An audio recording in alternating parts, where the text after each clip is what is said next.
সম্মানিত দর্শক শ্রোতা ভাই এবং বোনেরা, আমি আপনাদের খেদমতে এখন সূরা তওবা ৭৩ থেকে ৭৮ আয়াত পর্যন্ত আমি তেলাওয়াত করে শোনাব। শুনুন মহান রাব্বুল আলামিন কি বলছেন। হে নবী, কাফের ও মুনাফিকদের বিরুদ্ধে জিহাদ করো, ওদের উপরে কঠোরতা অবলম্বন করো। এদের আবাসস্থল হবে জাহান্নাম। জাহান্নাম কতই না নিকৃষ্ট স্থান। এরা আল্লাহর নামে কসম করে বলে, কুফরি শব্দ এরা বলেনি। হ্যাঁ, কুফরি শব্দ এরা অবশ্যই বলেছে, এবং তাদের ইসলাম গ্রহণের পরে তারা কুফরি করেছে। এরা এমন এক কাজের সংকল্প করেছিল যা তারা কখনো করতে পারেনি। এরপরও তাদের প্রতিশোধ নেয়ার এছাড়া আর কী কারণ থাকতে পারে? আল্লাহ তাআলা ও তাঁর রাসূলের নিজ অনুগ্রহ দিয়ে তাদের ধনশালী করে দিয়েছিলেন। এখনও যদি এরা তওবা করে তাহলে এটা তাদের জন্য ভালো হবে, আর যদি তারা সত্য থেকে মুখ ফিরিয়ে নেয় তাহলে আল্লাহ তাআলা দুনিয়া আখেরাত উভয় স্থানে তাদের কঠিন আযাব দেবেন, এবং উপরন্তু এই জমিনে তাদের কোনো বন্ধু কিংবা সাহায্যকারী থাকবে না।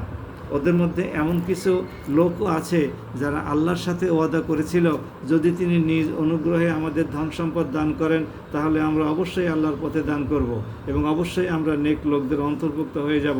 অতঃপর যখন তিনি অর্থাৎ আল্লাহ নিজ অনুগ্রহে তাদের ধন সম্পদ দান করলেন, তখন তারা তার সাথে কার্পণ্য করল এবং আল্লাহ তাআলাকে দেয়া ওয়াদা থেকে তারা ফিরে এলো। অতঃপর তিনি তাদের অন্তরে মুনাফিকে বদ্ধমূল করে দিলেন সেদিন পর্যন্ত যেদিন তারা তার সাথে সাক্ষাৎ করবে। এটা এ কারণে এরা আল্লাহ তাআলার কাছে যে ওয়াদা করেছিল তা ভঙ্গ করেছে, এবং এরা মিথ্যা বলেছে। এরা কি এসব কথা জানতো না? তাদের সব গোপন কথা ও সব সলা পরামর্শ সম্পর্কে আল্লাহ তাআলা জানেন, এবং অবশ্যই আল্লাহ গায়েব সম্পর্কে বিশেষভাবে অবহিত। সম্মানিত দর্শক শ্রোতা ভাই এবং বোনেরা, কাফির এবং মুনাফিকদের এক পর্যায়ভুক্ত করা হয়েছে, এবং মুনাফিকরা মুসলমানদের মধ্যে থেকে হয়ে থাকে। মুসলমানদেরই একটা অংশ মুনাফিক, যদিও তারা আল্লাহ এবং পরকালে বিশ্বাস করে। আর আল্লাহ পাক এখানে বলছেন যে ইসলাম গ্রহণের পরেই তারা কাফির হয়েছে। ভয়ঙ্কর কথা। আসুন আমরা মহান রাব্বুল আলামিনের কাছে এই মুনাফিকি এবং কুফরি হওয়া থেকে ক্ষমা প্রার্থনা করি।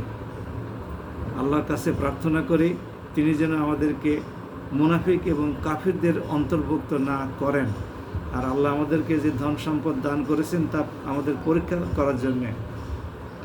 আমাদের কাছে উদ্বৃত্ত ধন সম্পদ থাকলে তার উপরে নিসাব পরিমাণ যে নির্ধারিত হার আছে সেই হারে যাকাত প্রদান করি এবং দান খয়রাত করি।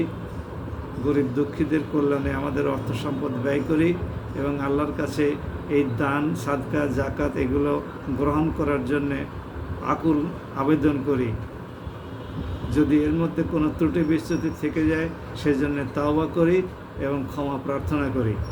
আল্লাহ পরম ক্ষমাশীল এবং অত্যন্ত দয়ালু, এবং তিনি আমাদের অন্তরের এবং বাইরের সমস্ত খবরাখবর সম্পর্কে সম্পূর্ণরূপে অবহিত।